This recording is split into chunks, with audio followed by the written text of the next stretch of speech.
323 BC. Alexander the Great is dead.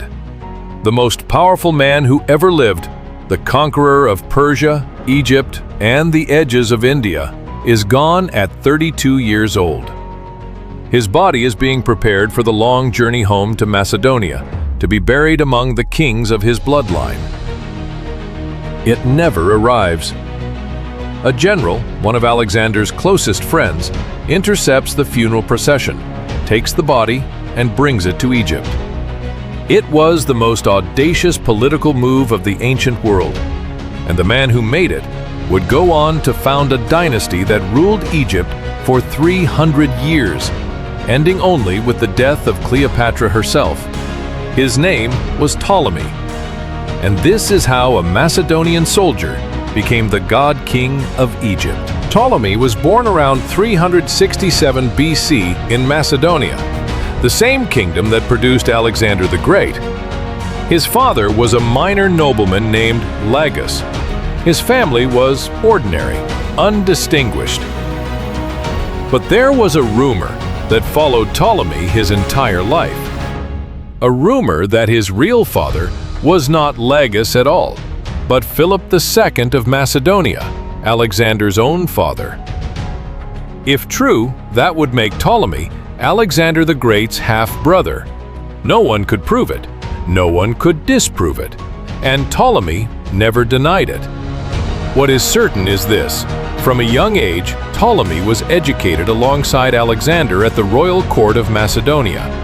They grew up together, trained together. When Alexander was briefly exiled by his father, Ptolemy was exiled with him. He was one of Alexander's most trusted companions, one of his 7 personal bodyguards. And when Alexander died, Ptolemy was ready. When Alexander died in Babylon in 323 BC, his empire immediately began to tear itself apart. His generals, the Diadochi, the successors, each grabbed what they could. Ptolemy chose Egypt, not because it was the easiest, not because it was the closest, but because Egypt was wealthy, geographically protected by desert on all sides, and psychologically the most powerful land in the ancient world's imagination.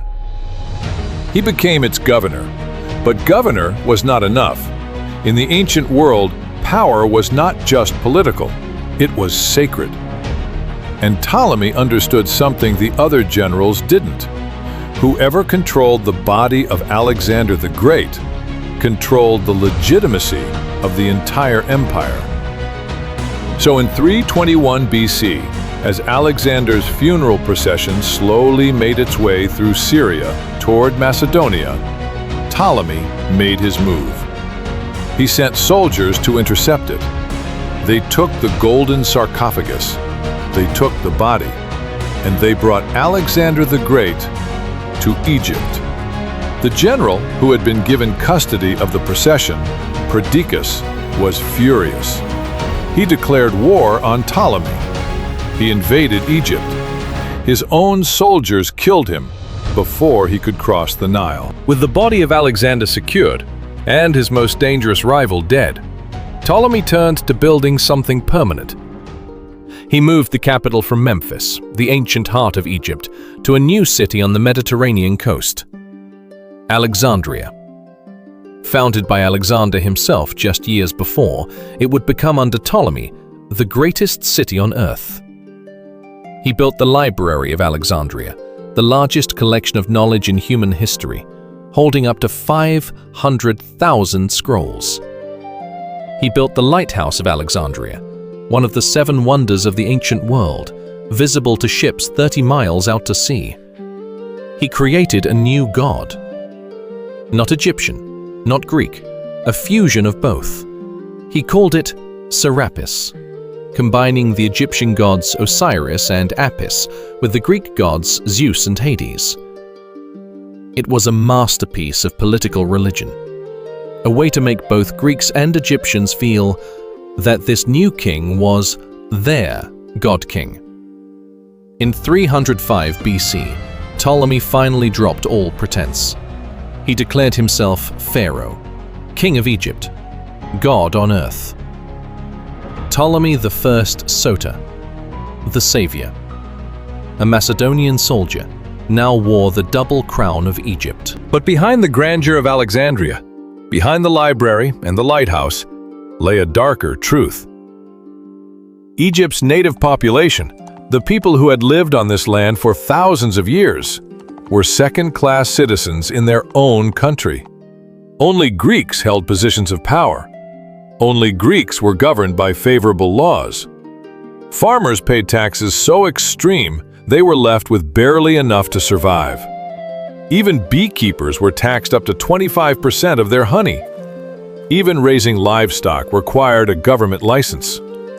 If a farmer fell behind on payments, their animals were seized, their land was taken, their family left to starve.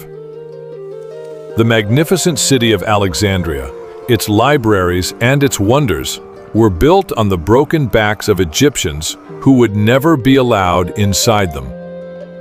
And the Ptolemaic rulers themselves refused to even learn the Egyptian language. In nearly 300 years of rule, only one member of the dynasty ever bothered, the very last one. Cleopatra VII. But that story is for the final chapter. Ptolemy I ruled for 40 years. In 285 BC, at the age of 82, he did something almost unheard of for an ancient ruler. He abdicated. He handed the throne to his chosen son, Ptolemy II, while he was still alive, to ensure a peaceful transition. He died 2 years later and was immediately declared a god. The dynasty he founded would survive him by 250 years. 15 more pharaohs would wear the double crown he claimed, and every single one of them would make choices darker than the last. Ptolemy had built something extraordinary, a Greek man who became an Egyptian god, a soldier who built the greatest library in human history, a thief who stole a corpse and turned it into a 300-year empire. But what happens to a dynasty when the son who inherits it marries his own sister? And what happens when that sister turns out to be more powerful than any king? That is the story of Arsinoe II, and it is coming next. Subscribe to Dark Chronicles. Season 2 has only just begun.